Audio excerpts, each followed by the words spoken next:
everybody, and welcome back to the channel. It's your girl Lori, and I want to talk to you about not setting intentions for other people. Yes, because that's a big issue that you're running into. You know how we talk about expectations and, don't expect you out of people, yada, yada, yada. That's part of it. So what is intentions, right? What is intentions? Good Lord. What are intentions, right?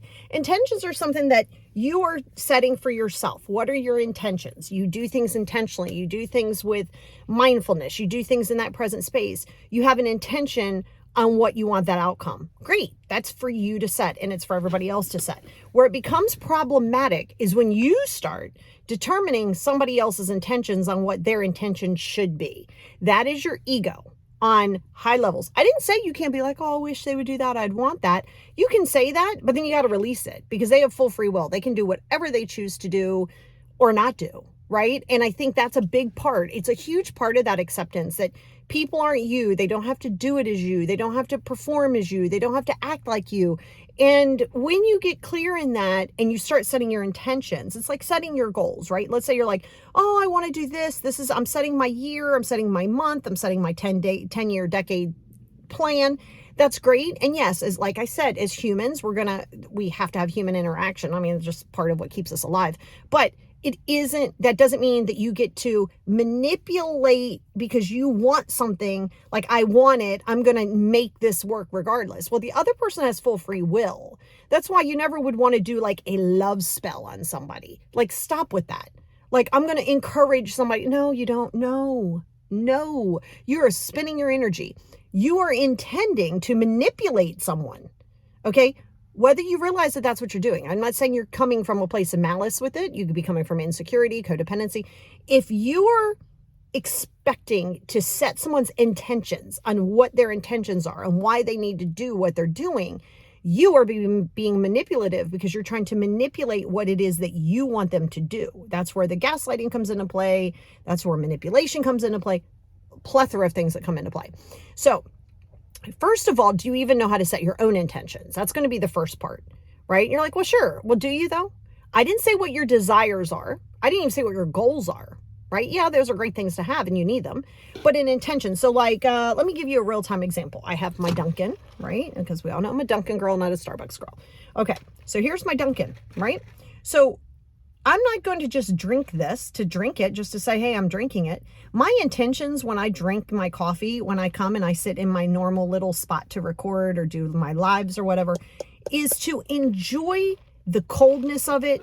Understand that my intentions aren't just to slurp it down. My intentions are to start my morning positive. Today I'm doing my pumpkin spice. Sit here, taste the pumpkin spice, sit with it. My intentions are to drink this coffee and enjoy it, and enjoy the cold, enjoy the sound of the ice, enjoy the feel of the cup, enjoy the sweating of the cup, enjoy the taste, right? Not just slurp it down to say, oh, I need the caffeine. That's not intentions, right? So, but now that's mindfulness too, right? So mindfulness and intentions, they go hand in hand. You guys know I teach mindfulness. So when you're mindful, you're doing that. What you can, and that's good. That's for you to set for yourself. That's for you to decide what are your intentions. Where you can slip up is when you start including other people. Well, if I do this, then this will happen with this person. No, that's not mindful. That's not intentions. That's manipulation. Okay. So don't lose sight of what intentions really are. Mindfulness and intentions are when you're in the present space. So I'm sitting here recording this to you in my vehicle. As you saw, I put on my jacket. It got a little chilly because I don't have the heat on, because I have the car off, right? And I'm intending to sit here. I'm intending to feel the cold. I'm intending to sit here with you guys. And my intentions are not to be where I need to be 25 minutes from now or with a client in an hour. No, it's to be here with you. It's to spend time with you. It's to be engaged with you. That's my intentions, right? Now, let's say you and I were eating lunch together and, my intentions were to sit there and spend great time with you, be involved, not be on, which I don't really eat and get on my phone anyway, but eat, be in contact with you. Now I could say, hey, I appreciate it when you aren't on your phone. And okay, I can make a suggestion, but I can't set an intention like, okay, My intention is for you to be super engaged with me. And my intention for you is to be you being super engaged to me and putting your phone away. Okay. Yes. But do you hear how that's dictatorial? You could say, hey, listen, you know what? Sometimes I feel like when I'm talking to you, you're not paying attention to me because you're on your phone. You can say that. But that doesn't mean the person can be like, oh man, I'm really sorry. I get it. Here, let me answer this and I'll put it away. That's fine. That's communication. That's not intention. So you see what I'm saying? But if you have some intention, and a lot of times you get yourself in trouble because you have formed intentions or an idea of what you want from that person, but they don't even know. Like, you're just assuming, well, I would do this. This is where you have that slippery slope of expecting you out of people. Well, this is how I would do it. Well, so what? That's how you do it. That is not how everybody else does it, nor do they have to. See, that's ego. We go into the ego again. Okay. So I want you to be very clear in that, because what you're getting yourself caught up in is you're getting yourself caught up in that disappointment. You're getting yourself caught up in, even getting angry because of your disappointment, right? Like you're angry because at this point you are like, well, this person isn't fitting my narrative. This person isn't doing what I want them to do or need them to do, because they don't have to. This is the biggest piece of your acceptance, is realizing that when you are mindful, when you are intentional, when you have your goals, that's individual, that's here. Communicate.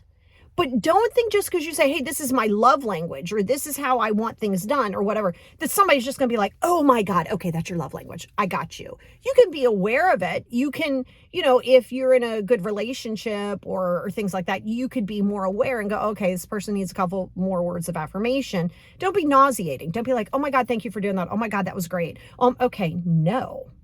And I think that's a really big thing, is that people get caught up in...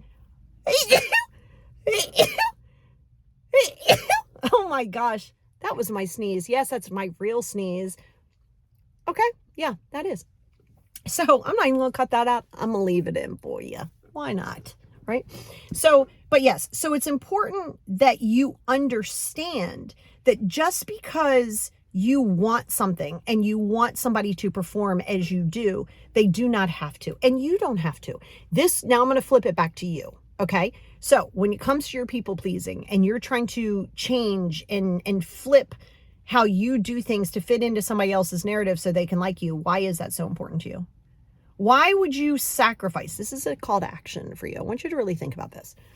Why would you change who you are for somebody to like you, but they don't really like you?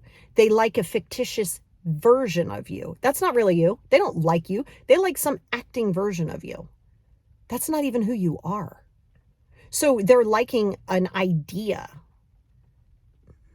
I see it in relationships all the time. People come in hot. They're doing these things. They're giving their best effort. And then all of a sudden they fall into real life because you can't sustain something like that. And then people get the real answer. Oh my God, why'd they change? They didn't change. They just went back to where they are and how they are. But a person can't fall in. You keep trying to people please everybody and you keep trying to get them to like you, but they don't even know who you are to like you. They're like some weird version that you're creating in your head. You don't even know who you are.